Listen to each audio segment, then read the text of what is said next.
Kita langsung mulai aja ya. Mulai dengan doa terlebih dahulu. Kita buka dengan tanda kemenangan Kristus dan nama Bapa, Putra dan Roh Kudus. Amin. Kami percaya akan satu Allah, Bapa yang Maha Kuasa, Pencipta langit dan bumi, dan segala sesuatu yang kelihatan dan tak kelihatan. Dan akan satu Tuhan Yesus Kristus, Putra Allah yang tunggal, Ia lahir dari Bapa sebelum segala abad. Allah dari Allah, terang dari terang, Allah benar dari Allah benar. Ia dilahirkan bukan dijadikan, sehakikat dengan Bapa, segala sesuatu dijadikan olehnya.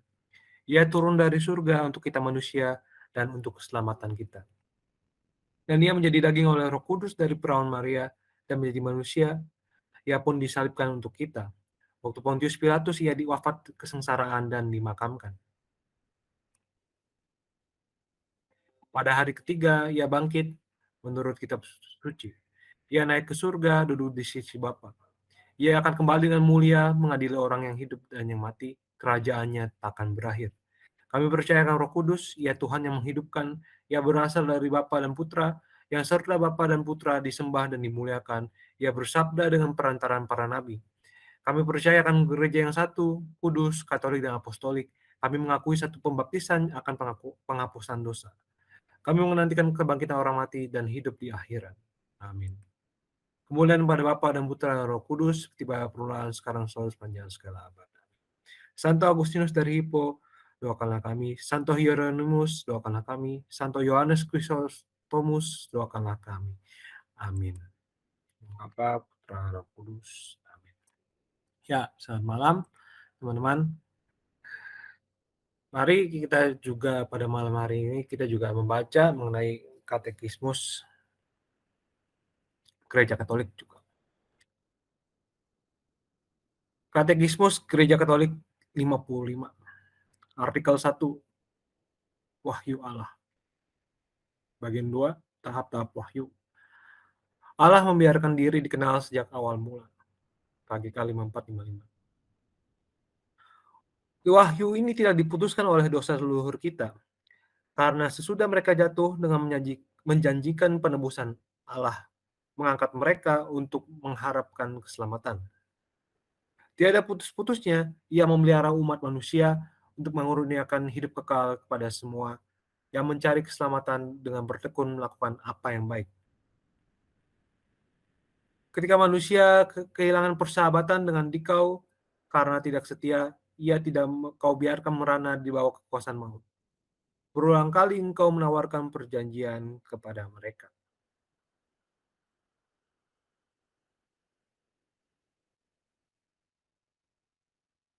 Kita langsung masuk ke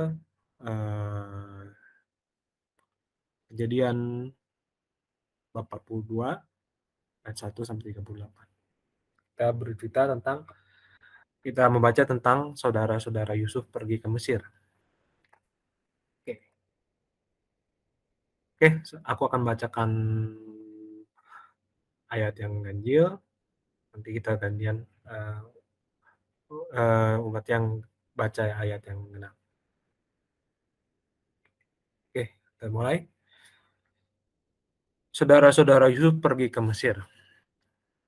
Setelah Yakub mendapat kabar bahwa ada gandum di Mesir, berkatalah ia kepada anak-anaknya, "Mengapa kamu berpandang-pandangan saja?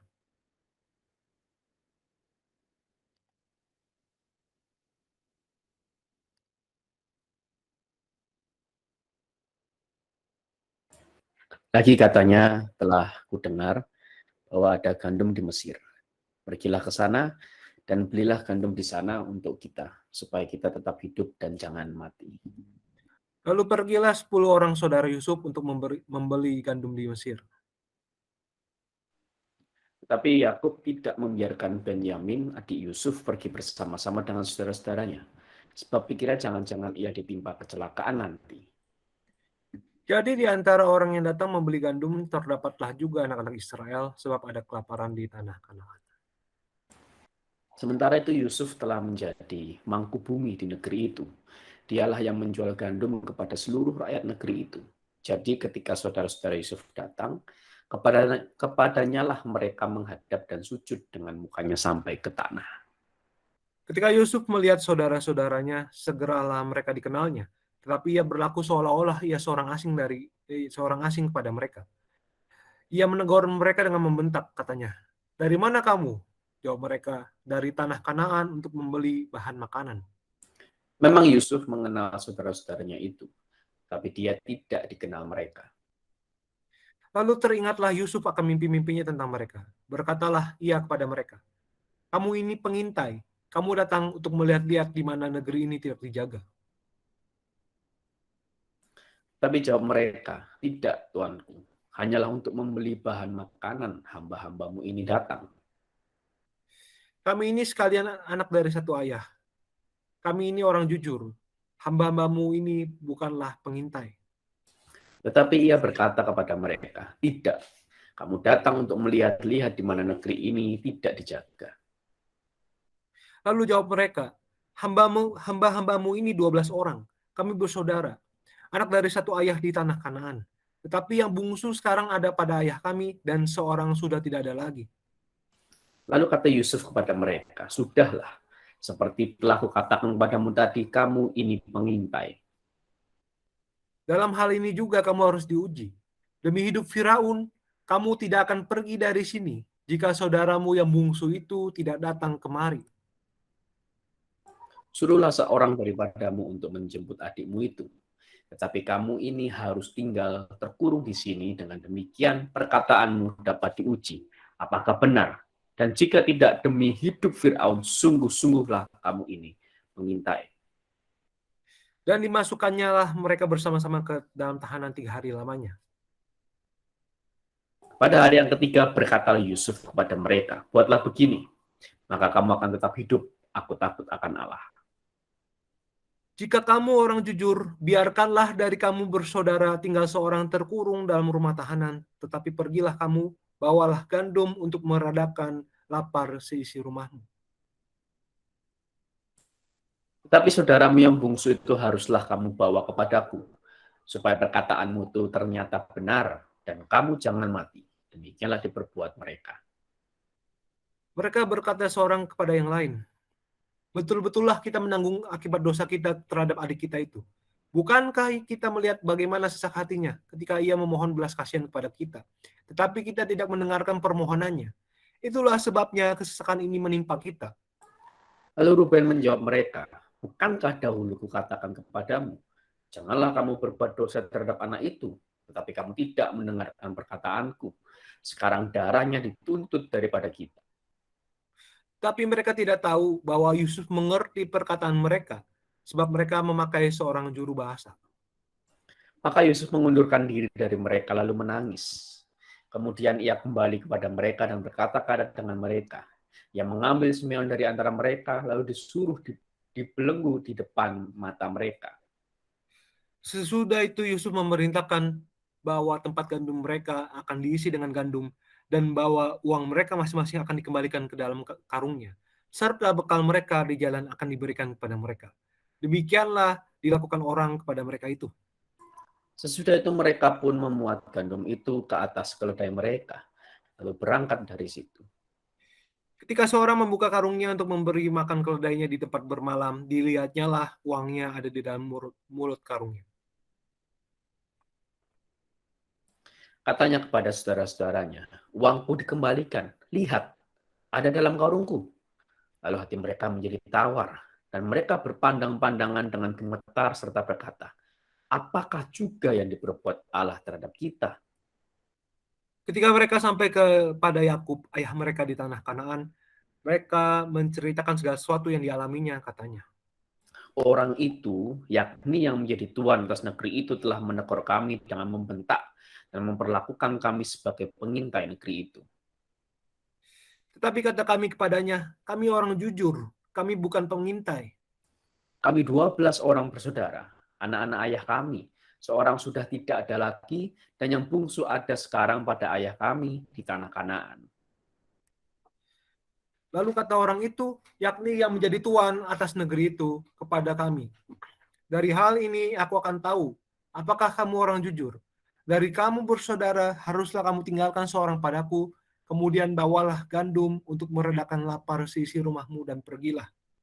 Lalu bawalah kepadaku saudaramu yang bungsu itu, maka aku akan tahu bahwa kamu bukan pengintai, tetapi orang jujur. Dan aku akan mengembalikan saudaramu itu kepadamu, dan bolehlah kamu menjalani negeri ini dengan bebas. Ketika mereka mengosongkan karungnya, tampaklah ada pundi-pundi uang masing-masing dalam karungnya. Dan ketika mereka berserta ayah mereka melihat pundi-pundi uang itu, tak ketakutanlah mereka. Dan Yakub ayah mereka berkata kepadanya, kamu membuat aku kehilangan anak-anakku. Yusuf tidak ada lagi, dan Simeon tidak ada lagi. Sekarang Benyamin pun hendak kamu bawa juga. Aku inilah yang menanggung segala-galanya itu. Lalu berkatalah Ruben kepada ayahnya, kedua anakku laki-laki boleh engkau bunuh. Jika ia tidak kubawa kepadamu, serahkanlah dia ke dalam tanganku, maka dia akan kubawa kembali kepadamu. Tetapi jawabnya, anakku itu tidak akan pergi ke sana bersama-sama dengan kamu. Sebab kakaknya telah mati dan hanya dialah yang tinggal. Jika dia ditimpa kecelakaan di jalan yang akan kamu tempuh, maka tentulah kamu akan menyebabkan aku yang ubanan ini turun ke dunia orang mati karena duka cita. Demikianlah sabda Tuhan. Syukur pada Allah. Oke, terima kasih. Mari kita masuk ke dalam sesi sharing. Mungkin saksian atau mungkin kita bertanya-tanya nih setelah tadi kita membaca perikop tadi. Mungkin kita bisa melihat dari sisi Yusuf nih, apa yang mungkin kita bisa dapatkan, apa yang kita bisa pelajari dari Yusuf, atau mungkin dari anak-anak Yakub atau saudara-saudara Yusuf yang lain, atau dari Yakubnya malah. Jadi bebas ya teman-teman, boleh sharing, atau mau kasih kesaksian, atau mungkin mau bertanya nih, wah kenapa kayak gini? Wah, boleh. Langsung saja angkat tangan, set. Wah, atau Beatrice, waduh, udah masuk materi kalau Beatrice saya. Ya, mangga, siapa?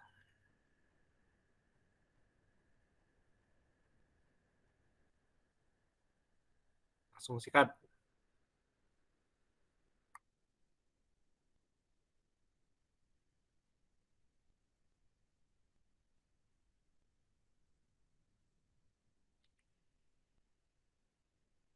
Bagaimana nih? Apakah masih malu-malu atau masih ngantuk? Waduh.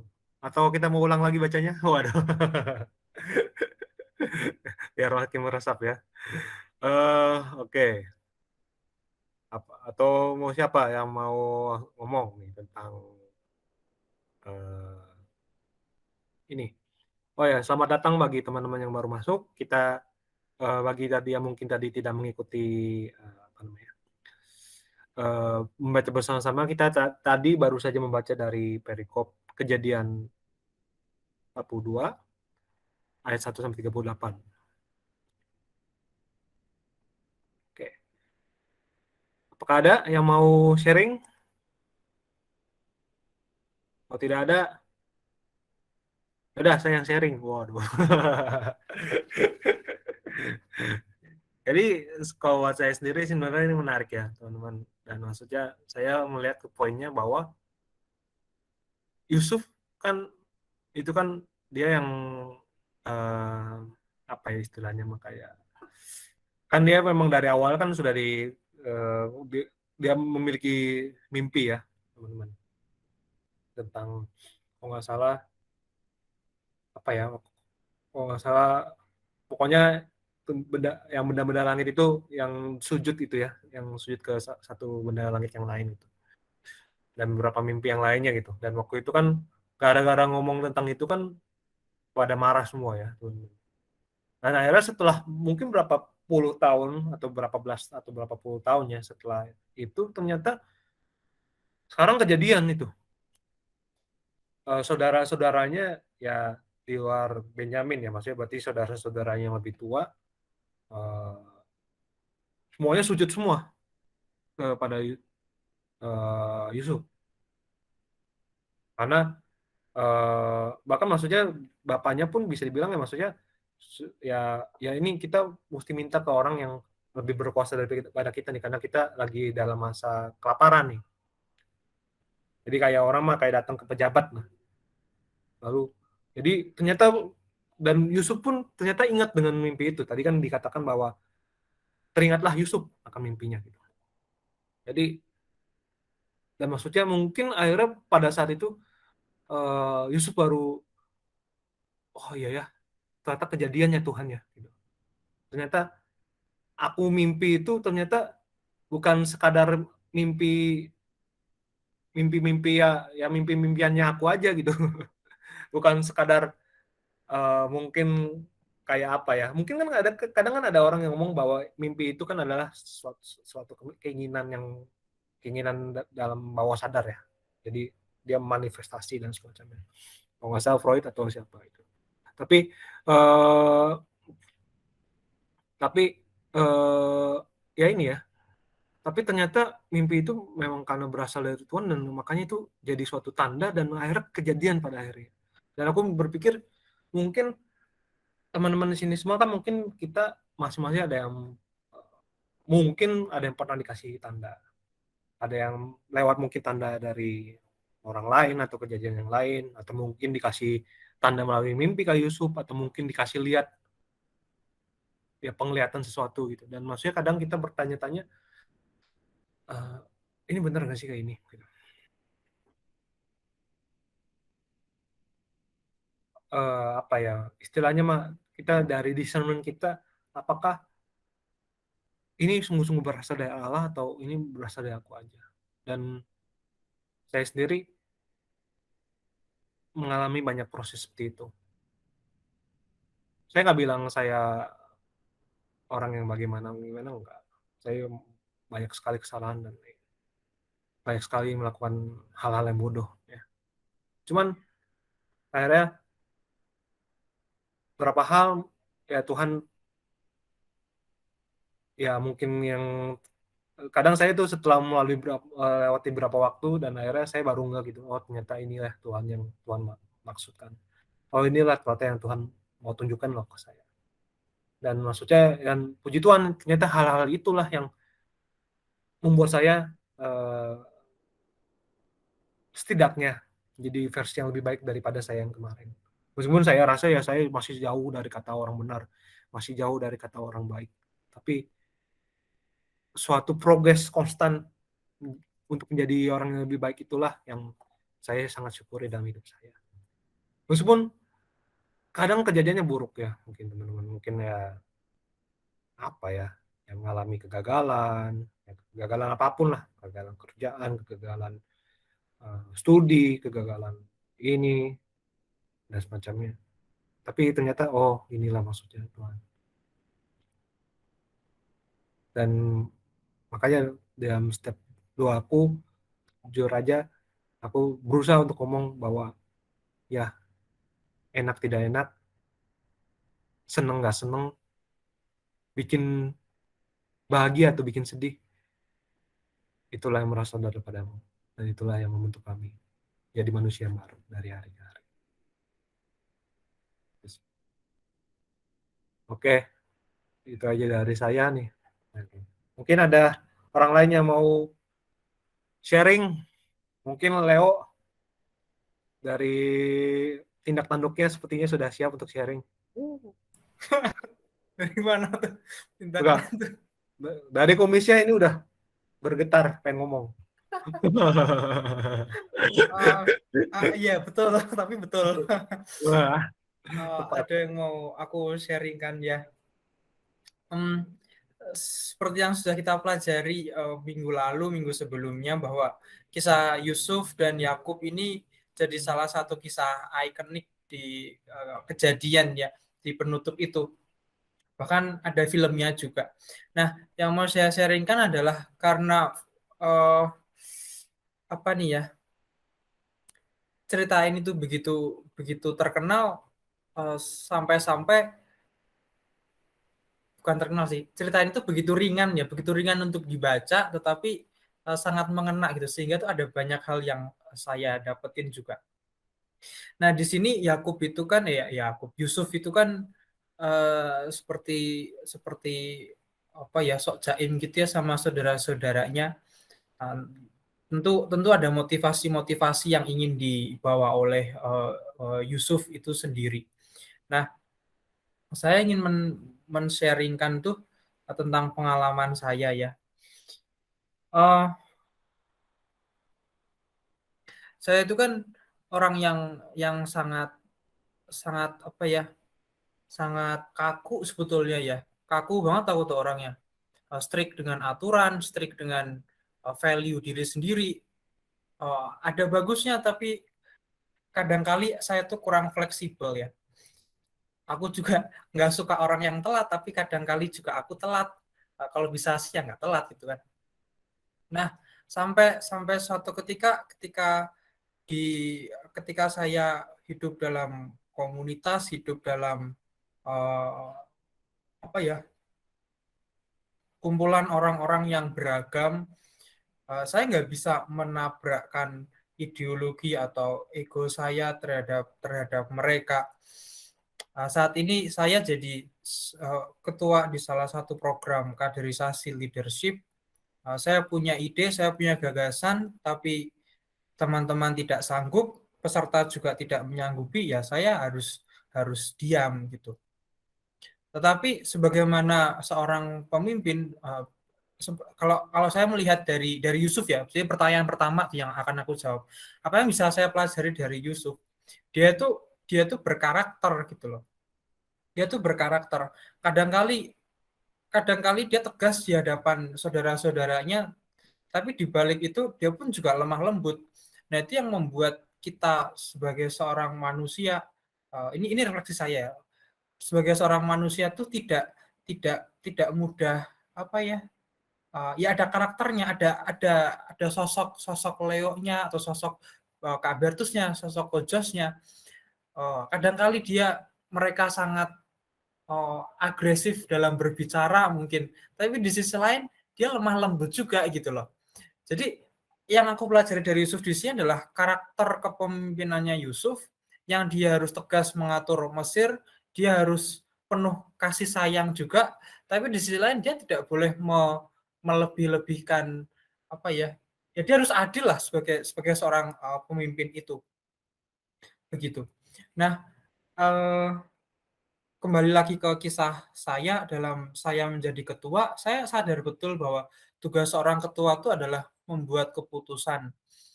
Tugas seorang leader itu selalu ujung-ujungnya adalah membuat keputusan. Ketika teman-teman di bawahnya punya banyak problem, punya banyak opsi yang ditawarkan, ketua itu harus bisa mengatakan tidak untuk memilih salah satu gitu ya.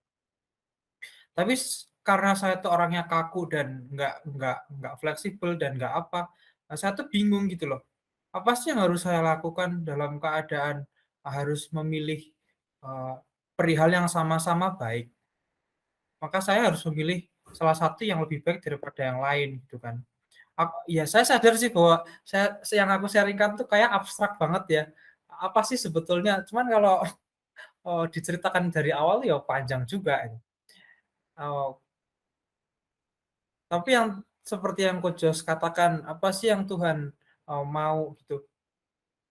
Terutama sebelum kita bertanya apa sih yang Tuhan mau, apakah kita tuh mesti bertanya ya, saya pun juga senantiasa bertanya, apakah kita tuh siap dibentuk sama Tuhan, tetap setia dan komitmen dalam jalannya juga. Yang pertama-tama tuh mesti komitmen. Nah, itu aku dapetin dari Pater Swa itu.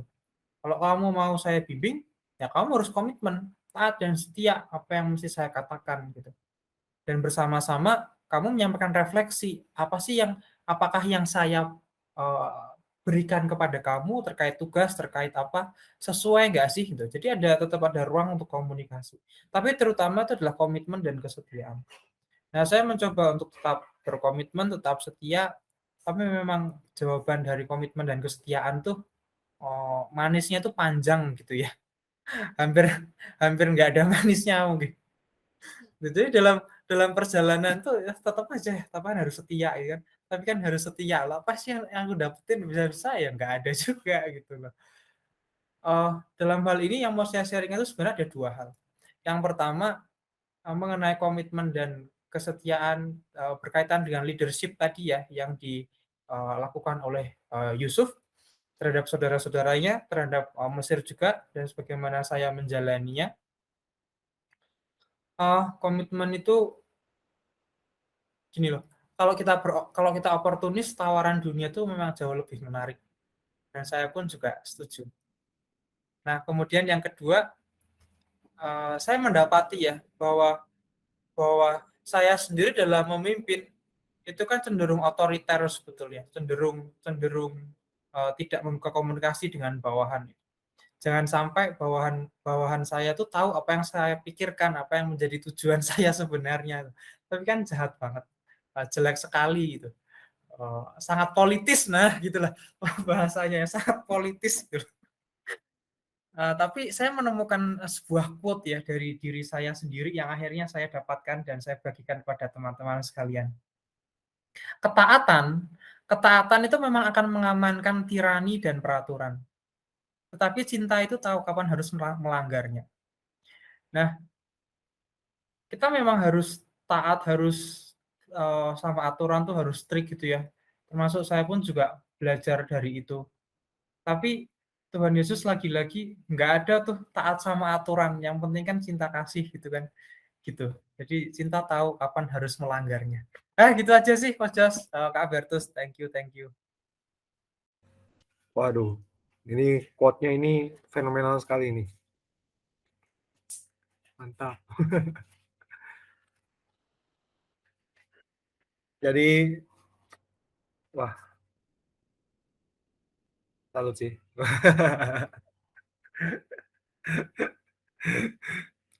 Cuma kaget sih itu quote terakhirnya itu. Tapi dari penjelasannya boleh lah. Jangan lupa nanti catat lah buat bikin wallpaper bang kali. Oke. Oke, siapa lagi yang teman-teman, Bapak Ibu, teman-teman semua, apakah ada yang mau sharing lagi? Silakan langsung angkat tangan, wah, atau langsung ngomong saya, atau ya ini boleh deh apa aja, mau sharing apa aja, ya, atau mau ya tentang kesaksiannya nih, atau mau bertanya nih, saya nggak ngerti ayat yang ini, boleh.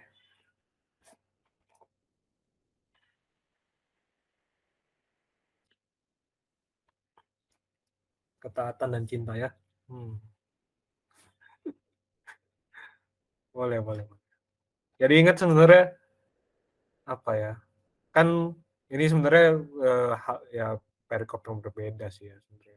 Ya jelas di perjanjian baru ya. Waktu itu kan sebenarnya kan orang-orang Farisi kan pada waktu itu kan digambarkan orang-orang Farisi yang ahli Taurat kan kayak strict banget sama peraturan.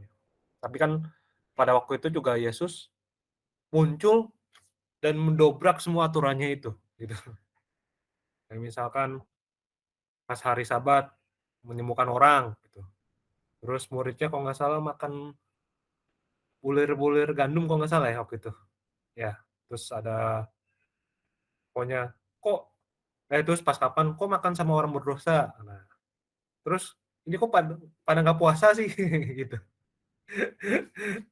Dan maksudnya kan masing-masing untuk setiap pertanyaan-pertanyaan itu ya Yesus akhirnya memberikan jawaban ya dalam konteksnya gitu ya teman-teman, bahwa memang kasih itulah yang lebih terutama lagi sih. Jadi mungkin dalam konteks seperti inilah yang bisa dikatakan cinta tahu kapan mesti melanggarnya gitu.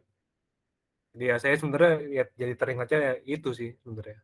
Dan maksudnya akhirnya apa sih sebenarnya yang lebih penting daripada semuanya itu kan? Kasih gitu kan. Tapi tentunya dengan tambahan juga kasih yang sejati ya gitu teman-teman. Bukan sekadar kasih atau sekadar cinta yang tidak sejati. Kadang kalau aku sendiri buat itunya, apakah ketika tindakanku ini benar atau tidak, apakah entah hasilnya buruk atau enggak ya, entah mungkin atau hasilnya sedih atau bahagia atau gagal atau berhasil, tapi akhirnya itu membawa pertobatan nggak sih? Itu membawa suatu buah-buah roh tidak sih? Atau apakah gampangnya apakah itu kita menjadi orang yang lebih baik lagi atau tidak? Kalau misalkan ternyata uh, kita ternyata dari semua kejadian itu tidak, bahkan ketika kita berhasil ternyata kita jadi tidak punya kasih, kita tidak memiliki buah-buah roh, ya mesti dipertanyakan apakah benar itu berasal dari Tuhan atau cuman buatan-buatan kita doang. Mantap, gitu ya. Oke, jadi mangga siapa lagi mau sharing? Atau misalkan saya lihat Yusuf nih jadi keinget apa?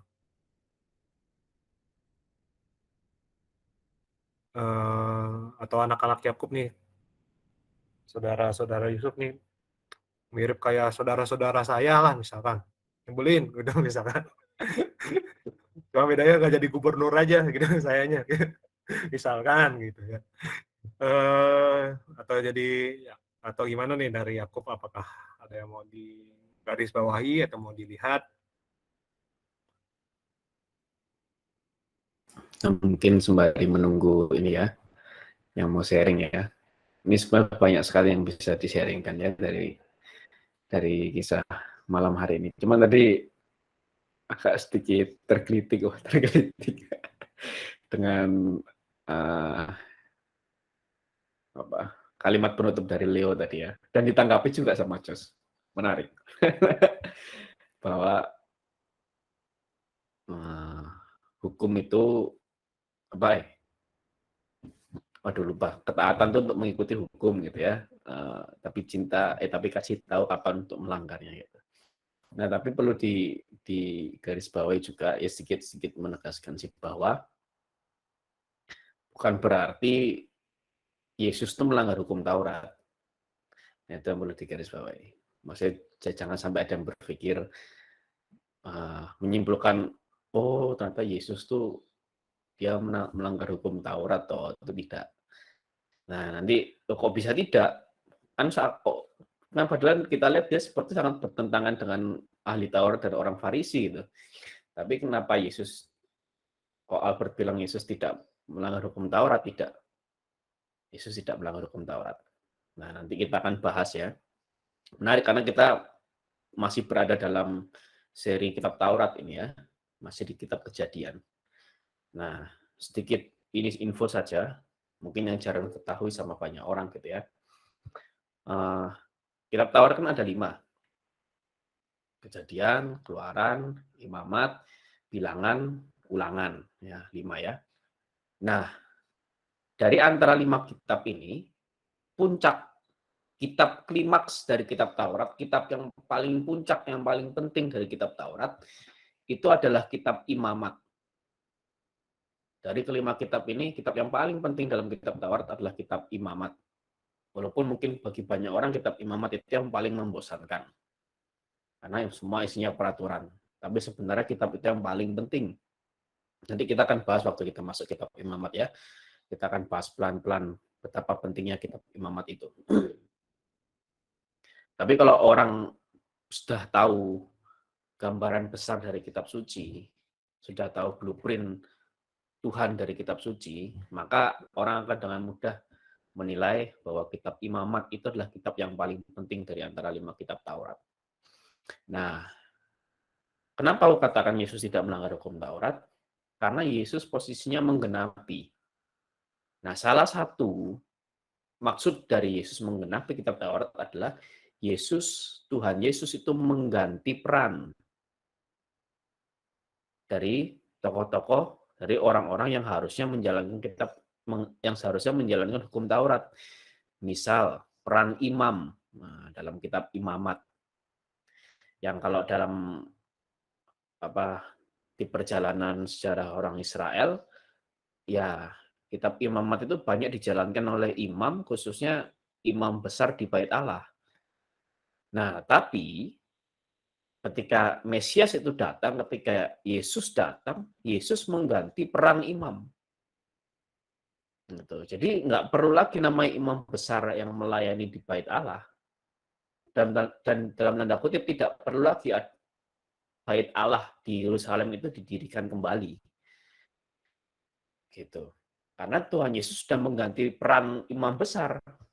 Imam agung kita adalah Yesus Kristus. Itu kata Paulus kan begitu. Nah, karena penggantian peran itulah, maka ada beberapa hukum Taurat yang sudah tidak perlu dilakukan oleh umatnya. Nah, itu kira-kira itu salah satunya begitu. Itu. Maka jadi apakah Yesus melanggar hukum Taurat? Tidak. Yesus tidak melanggar hukum Taurat, tapi menggantinya. Dan salah satu bentuk tapi menggenapinya. Dan salah satu bentuk penggenapan yang Yesus lakukan adalah mengganti peran di dalamnya. Nah, itu sedikit saja. Nah, tentang Yesus dan hukum Taurat. Mantap. Monggo silakan dilanjutkan sharingnya. Mantap. Nah, wah, si Leo sudah dituliskan nih quote-nya. Jadi bagi teman-teman yang mau ngepost di status, silakan ya, teman-teman. Oke. Jadi ya menarik sih mengenai ini ya. Jadi dan Yesus sendiri pun sudah ngomong juga, aku tidak datang untuk menghilangkan hukum Taurat gitu, tapi untuk menggenapinya. Dan dan tidak ada satu titik atau noktah pun ya, atau apalah, intinya sih pokoknya tidak ada satu apapun yang akan hilang dari hukum Taurat gitu, tapi menggenapinya. Jadi memang beberapa kali juga dibahas juga, memang Taurat yang dihilangkan, yang digantinya tuh yang gimana sih. Nah, jadi seperti tadi yang sudah dijelaskan oleh Baptus, sebenarnya gara-gara Yesus menggantikan perannya menjadi, ya maksudnya jadi imam agungnya itu kan semua. Jadi berapa hal itu sudah tidak perlu dilakukan lagi gitu sebenarnya. Karena kalau misalkan teman-teman ini sedikit bahas tarik ke kitab Imamat ya. Jadi kan kitab Imamat kan sebagian besar isinya ya sebenarnya bisa dibilang, katakanlah kalau kita kena dosa yang seperti ini, kita mesti mempersembahkan apa. Kita kalau mau kayak gini, kita mesti spesifik tuh teman-teman. Jadi ada mesti ya kambing, apa domba, atau mungkin kalau nggak sanggup merpati misalkan, dan semacamnya. Jadi memang sespesifik itu. Tapi dengan munculnya Yesus, jadi mungkin kayak ada berapa hal menyebutnya kayak yang seremonial itulah, dan semacamnya itu bisa dikatakan sudah digantikan oleh Yesus. Jadi kita tidak perlu melakukan kayak gitu lagi karena semuanya sudah terjadi. Kita juga mungkin salah satu hal yang biasa diucapkan bahwa kita tidak perlu memberikan kurban penebusan dosa lagi karena dosa kita semuanya ditebus oleh Yesus gitu, sebagai anak domba Allah gitu. Kalau nggak salah ada beberapa ahli yang ngomong seperti itu. Jadi ya, tapi inti dari Taurat sendiri, dari itu semuanya itu adalah kasih kepada Tuhan dan kepada sesama nih, itulah yang tidak digantikan sama sekali oleh Yesus, melainkan digenapi gitu. Mungkin walau digenapi malah mungkin lebih distrikkan lagi gitu mengenai kasihnya, lebih tajam dan lebih mesti kita orang punya kasihnya mesti gimana sih, jangan kelemar-kelemar gitu loh. Oke, mungkin apakah masih ada lagi nggak nih teman-teman nih? Atau mesti disuruh? Waduh. Tapi ya kalau oke, bagi teman-teman semua, enggak, ayo silakan yang mau sharing lagi nih. Ambo tuh. Siapa? Oh, Bang Ambo. Masih dibahas. Masih dibahas. Oke, mendengarkan nggak apa-apa. saja. Mendengarkan dulu saja, ya nggak apa-apa ya. Tapi Ya, seru ini. hati Bang. Ya. Hati ya Bang. Yo. Oke. Wah, kirain udah sampai. Aduh. Kak, hati. Langsung tembak aja nih Kak Yusni nih. Oke. Ya, siapa lagi nih, teman-teman? Enggak. Maya kayaknya Yang udah sedang lama ya. siapa? Kak Maya. Maya. Ya, Kak Maya, silakan. Kalau mau ini, kalau pas lagi bisa silakan. Ayo. Siapa nih?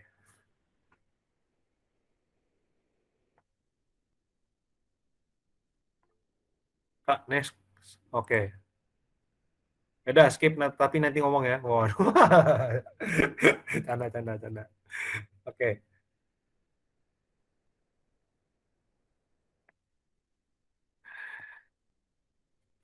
Oh, siapa nih? Ya, oh ya, sekadar mengingatkan lagi, kita membaca dari Kejadian 42 ayat 1 sampai 38.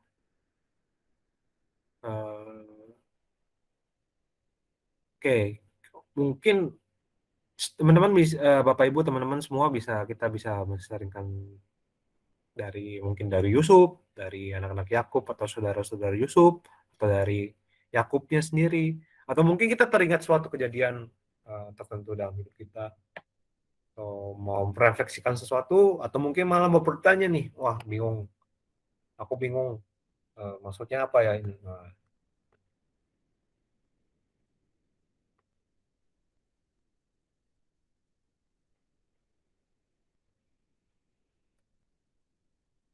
ya, silakan.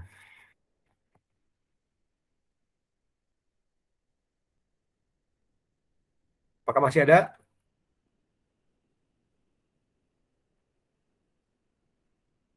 Atau kita masuk ke materi dulu? Oh,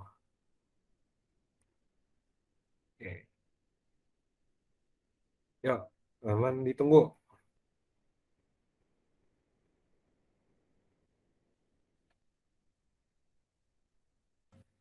Langsung buka mic boleh, atau mau angkat tangan dulu juga boleh. Enggak, silakan teman-teman, Bapak Ibu yang mau sharing.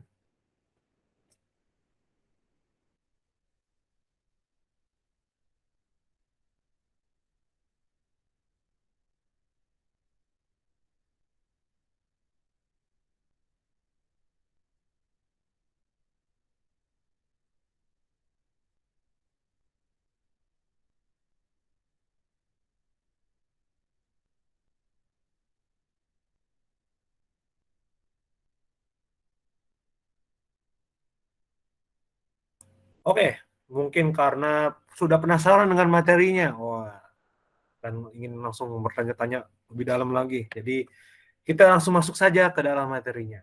Ya, saya serahkan materinya itu ke Berdus untuk sampaikan. Enggak, Berdus? Oke, terima kasih, Jos. Luar biasa, Jos. Membesarkan hati.